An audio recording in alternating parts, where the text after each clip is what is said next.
Bismillahirrahmanirrahim. Assalamu alaikum student. Welcome to my YouTube channel. Today my topic is immunity जो कि BS nursing third semester pharmacology का unit number 6 है। सबसे पहले हम इम्यूनिटी के डिफिनेशन पे आते हैं। It is defined as a resistance offered by the host to toxic molecule microorganism and foreign bodies. Means ये वो रेजिस्टेंट होते हैं जो कि होस्ट शो करते हैं किसी भी टॉक्सिक मॉलिक्यूल के खिलाफ, माइक्रो ऑर्गेनिज्म के खिलाफ और फॉरेन बॉडीज़ के खिलाफ।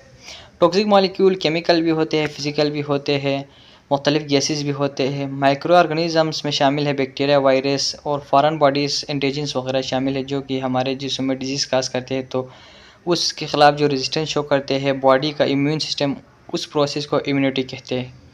ये एक आम से लफ्ज़ में हम समझने की कोशिश करें तो ये एक जो है ना सोल्जर होते हैं, ग्रुप ऑफ सोल्जर जो कि हमारे जिस्म में किसी भी टॉक्सिक मॉलिक्यूल के खिलाफ, माइक्रो ऑर्गेनिज्म और फॉरेन बॉडीज़ के खिलाफ फ़ाइट करते हैं डिजीज़ काजिंग एजेंट से। इसके बाद इसके टाइप आते हैं इम्यूनिटी के। तो सबसे पहला टाइप है जी innate immunity. Innate immunity refer to non-specific defense mechanism and is basic immunity which may be genetically passed from one generation to next generation. Innate immunity by birth होते हैं। ये वो इम्यूनिटी होते हैं जो कि जेनेटिकली ट्रांसफ़र होते हैं फ्रॉम पेरेंट टू ऑफस्प्रिंग में। याद रखो कि ये नॉन स्पेसिफिक होते हैं। एक स्पेसिफिक डिफेंस होते हैं, दूसरा नॉन स्पेसिफिक होते हैं। नॉन स्पेसिफिक वो डिफेंस होते हैं जो कि वाइड रेंज में जो है ना बॉडी का दिफा करते हैं। जैसा कि हमारा स्किन जो है ना ये मुख्तलिफ जो है ना सिर्फ स्पेसिफिक एक ऑर्गेनिज्म के ख़िलाफ़, एक जो है ना फॉरेन बॉडीज़ के ख़िलाफ़ नहीं लड़ते। ये जो है ना वाइड रेंज में डिजीज़ काजी माइक्रो ऑर्गेनिज्म से फाइटिंग करते हैं, जैसा कि सूरज की शुआओं से, बैक्टीरिया से, वायरस से, सब से जो है ना ये लड़ते हैं जो कि हमारे जिस्म में डिजीज़ काज करते हैं। उसको नॉन स्पेसिफिक डिजीज़ कहते हैं, नॉन स्पेसिफिक डिफेंस कहते हैं। तो innate immunity non specific defence में आता है। These mechanisms involve physical barriers such as skin, chemical in the blood and immune system cell that attack foreign cell in the body। ये physical barrier होते हैं जैसा कि स्किन, केमिकल बैरियर होते हैं ब्लड में, और इम्यून सिस्टम में जो है ना मुख्तलिफ सेल होते हैं जो कि फॉरेन बॉडीज़ को वहाँ पे डिस्ट्रॉयड करते हैं। कैंसरस सेल को भी जो है ना वहाँ पे जाके डिस्ट्रॉयड करते हैं, माइक्रो ऑर्गेनिज्म को वो जाके किल करते हैं। ये इनेट इम्यूनिटी जो है जेनेटिकली ट्रांसफ़र होते हैं ऑफस्प्रिंग में। इसके बाद आते हैं एक्वायर्ड इम्यूनिटी। एक्वायर्ड इम्यूनिटी वो टाइप है जो कि हमारा लाइफ टाइम में जो है ना आफ्टर द बर्थ हमारे जिस्म में ये डेवलप होते हैं with the passage of time, with the exposure of antigens, foreign bodies, toxic material, ये हमारे जिस्म में डेवलप होते हैं एक्वायर्ड इम्यूनिटी। इसके बाद एक्वायर्ड इम्यूनिटी को दो ग्रुप में जो है ना फ़र्दर तकसीम किया होता है। एक होता है एक्टिव इम्यूनिटी, दूसरा होता है पैसिव इम्यूनिटी। एक्टिव इम्यूनिटी में क्या होते हैं? Immunity you develop after being expose to an infection और फ्राम गेटिंग ए वैक्सीनेशन।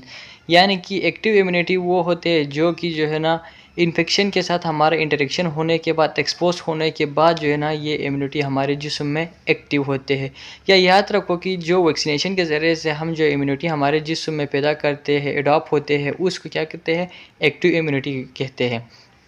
बहुत सारे एमसीक्यूज़ में भी आते हैं कि एक्टिव इम्यूनिटी का टाइप क्या है। तो याद रखो कि वैक्सीन जो है ना एक्टिव इम्यूनिटी का टाइप है जो कि एक्वायर्ड इम्यूनिटी में आता है। इसके बाद स्टूडेंट एक्टिव इम्यूनिटी को दो क्लासेस में डिवाइड किया हुआ है, एक नेचुरल, दूसरा artificial. Natural active acquired immunity में क्या होते हैं? Antibodies made after exposure to an infection. मतलब कि इन्फेक्शन के साथ हमारा जिस्म, हमारा इम्यून सिस्टम एक्सपोज होने के बाद हमारे जिस्म एंटीबॉडीज़ बनाते हैं नेचुरली। ये आर्टिफिशियली नहीं होते हैं, जबकि नेचुरली होते हैं। नेचुरली हमारा जिस्म खुद ब खुद जो है ना एंटीबॉडीज़, बी सेल एंटीबॉडीज़ पैदा करते हैं और जो फाइट शो करते हैं वो होते हैं नेचुरल एक्टिव इम्यूनिटी। जबकि आर्टिफिशियल में antibodies made after getting a vaccination, means कि वैक्सीनेशन हम करने के बाद हमारे जिस्म एंटीबॉडीज़ को पैदा करते हैं। मींस कि जब हम वैक्सीनेशन करते हैं तो उसमें पैथोजन होते हैं तो हमारे जिस्म उसके ख़िलाफ़ एंटीबॉडीज़ बनाते हैं, उसको क्या कहते हैं? Artificial active immunity. तो एक्टिव इम्यूनिटी के दो टाइप होते हैं, एक होते हैं नेचुरल और दूसरा आर्टिफिशियल। नेचुरल में हमारे जिस्म खुद ब खुद एक्सपोजर ऑफ इन्फेक्शन के साथ साथ जो है ना अपना एंटीबॉडीज़ शो करते हैं, जबकि आर्टिफिशियल में हम वैक्सीनेशन करते हैं जिसकी वजह से जो है ना हमारे जिस्म एंटीबॉडीज़ को जो है ना क्रिएट करते हैं, पैदा करते हैं थ्रू दी वैक्सीनेशन। जब हम वैक्सीनेशन के ज़रिए से हमारे इम्यूनिटी को स्टिमुलेट करते हैं तो वो आर्टिफिशियल एक्टिव एक्वायर्ड इम्यूनिटी में आता है। इसके बाद आते हैं passive immunity. Immunity you acquired from someone और समथिंग एल्स मीन्स कि ये वो इम्यूनिटी होते हैं जो कि या तो मदर से जो है ना बेबी में ट्रांसफ़र होते हैं या आर्टिफिशियली हम स्टिमुलेट करते हैं थ्रू सीरम मेडिसिन से। इसके भी दो टाइप होते हैं, एक नेचुरल होते हैं और दूसरा आर्टिफिशियल होते हैं। नेचुरल में antibody transfer from mother to baby through milk injection means कि जो मदर जो है ना जब बच्चे को दूध देते हो तो जो है ना एंटीबॉडी ट्रांसफ़र होते हैं मदर बॉडी से बेबी के बॉडी में जो कि फाइट करते हैं डिजीज़ कासी माइक्रो ऑर्गेनिज्म के साथ, तो ये क्या होते हैं पैसिव इम्यूनिटी में आते हैं। जबकि आर्टिफिशियल में क्या होते हैं antibodies acquired from N immune serum medicine. Serum medicine के ज़रिए से जो इम्यूनिटी हमारे जिसम में अडॉप्ट होते हैं उसको क्या कहते हैं आर्टिफिशियल पैसिव एक्वायर्ड इम्यूनिटी कहते हैं। मीन्स कि एक्टिव इम्यूनिटी में क्या होते हैं इन्फेक्शन के एक्सपोज के साथ साथ हमारे जिसम में एंटीबॉडीज़ पैदा होते हैं, जबकि पैसिव में जो है ना या तो मदर के ज़रिए से होते हैं या मेडिसिन सीरम वगैरह के ज़रिए से इम्यूनिटी अडॉप्ट होते हैं। अब हम आते हैं कि difference between humoral and cell mediated immunity में आते हैं।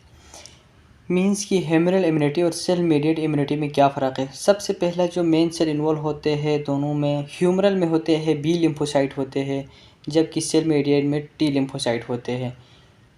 और याद रखो कि ह्यूमरल इम्यूनिटी कहाँ पे पैदा होते हैं, produce and mature in the bone marrow. Means कि बोन मेरो में ये प्रोड्यूस भी होते हैं और साथ साथ मेच्योरिटी भी जो है ना कहाँ पे पाते हैं ये बोन मेरो में करते हैं। जबकि सेल मेडिएट में जो है ना प्रोड्यूस इन बोन मेरो लेकिन जो है ना थाइमस ग्लैंड में जाके ये मेच्योर होते हैं। याद रखो कि ह्यूमरल में क्या होते हैं involve production of antibodies. Humoral में हमेशा याद रखो कि एंटीबॉडीज़ पैदा होते हैं, जबकि जो है ना सेल मेडिएटेड इम्यूनिटी में याद रखो कि there is no production of antibodies. इसके बाद जो है ना how are pathogen identified means कि पैथोजन को किस तरह आइडेंटिफाइड करते हैं दोनों टाइप्स में। ह्यूमरल में जो है ना by antigen floating in the blood means कि हमारा ब्लड में जो एंटीजन फ्लोटिंग करते हैं एक जगह से दूसरी जगह, उसके ज़रिए से जो है ना हम क्या करते हैं पैथोजन यानी डिजीज़ का सी माइक्रो ऑर्गेनिज्म एजेंट को जो है ना आइडेंटिफाई करते हैं। जबकि सेल मेडिएट में क्या करते हैं by antigen on the surface of infected cell means कि जो पैथोजन जो है ना जब हमारे जिसमें इंटर होते हैं तो वो सेल जो है ना शो करते हैं अपना सेल सरफेस पे एंटीजन्स को, उसके ज़रिए से जो है ना सेल मेडिएटेड इम्यूनिटी शो होते हैं। इसके बाद how are pathogen kill means कि पैथोजन को किस तरह किल करते हैं। तो याद रखो कि ह्यूमरल इम्यूनिटी में एंटीबॉडीज़ पैदा होते हैं, वो एंटीबॉडीज़ जाके जो है ना पैथोजन को किल करते हैं। जबकि याद रखो कि सेल मेडिएटेड इम्यूनिटी में टी सेल जाके इम्यूनिटी को जो है ना अडॉप्ट करते हैं और पैथोजन को वहाँ पे जाके किल करते हैं।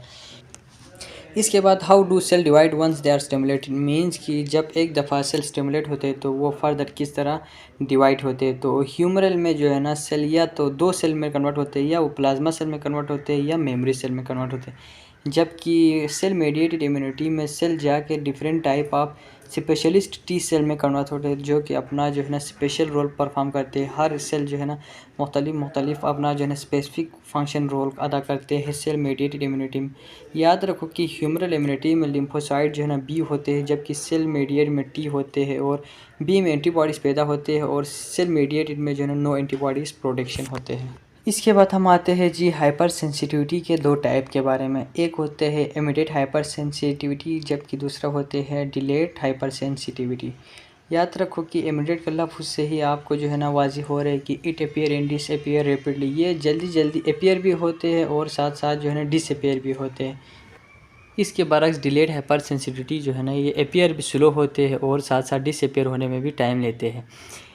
इमीडिएट हाइपर सेंसिटिविटी जो है ना ये इंड्यूस होते हैं एंटीजन के ज़रिए से और happen by any route means कि किसी भी तरीके से एनी दूसरे रूट्स के ज़रिए से भी ये जो है ना अपीयर हो सकते हैं। लेकिन डिलेड हाइपर सेंसिटिविटी जो है ना इंड्यूस बाय इन्फेक्शन इंजेक्शन और एंटीजन इंट्राडर्मली और with adjuvant of by skin contact means कि ये इन्फेक्शन के ज़रिए से होते हैं या तो इंजेक्शन के ज़रिए से होते हैं या इंट्राडर्मली इंटेजन वगैरह के भी ज़रिए से भी होते हैं या एक दूसरे के दरमियान स्किन कांटेक्ट होने से भी जो है ना ये हाइपर सेंसिटिविटी अडॉप्ट होते हैं अपीयर होते हैं डिलेड हाइपर सेंसिटिविटी। इसके बाद इमीडिएट हाइपर सेंसिटिविटी में आते हैं कि the reaction is antibody mediated B cell response means कि इमीडिएट हाइपर सेंसिटिविटी में कौन से शामिल होते हैं बी सेल जो है ना अपना रिस्पॉन्स शो करते हैं, जबकि डिलेड हाइपर सेंसिटिविटी में टी सेल करते हैं अपना response show. Immediate hyper sensitivity में passive transfer is possible with serum means कि एंटीबॉडीज़ को हम पैसिवली ट्रांसफ़र कर सकते हैं। लेकिन जो है ना डिलेड हाइपर सेंसिटिविटी में जो है ना ये क्या होते हैं ट्रांसफ़र नहीं कर सकते only and only by lymphocyte के ज़रिए से, मींस कि सीरम के ज़रिए से ये ट्रांसफ़र नहीं होते, जबकि लिम्फोसाइट के ज़रिए से ट्रांसफ़र पॉसिबल है इसमें पैसिव। इसके बाद desensitization is easy but does not long lasting, मतलब ये डिसेंसिटाइज कर सकते हैं लेकिन ये जो है ना ज़्यादा देर के लॉन्ग लास्टिंग नहीं होते हैं। इसके बरअक्स जो है ना डिलेट हाइपर सेंसिटिविटी में डिसेंसिटाइजेशन तो मुश्किल होते हैं लेकिन ये लॉन्ग लास्टिंग के लिए होता है।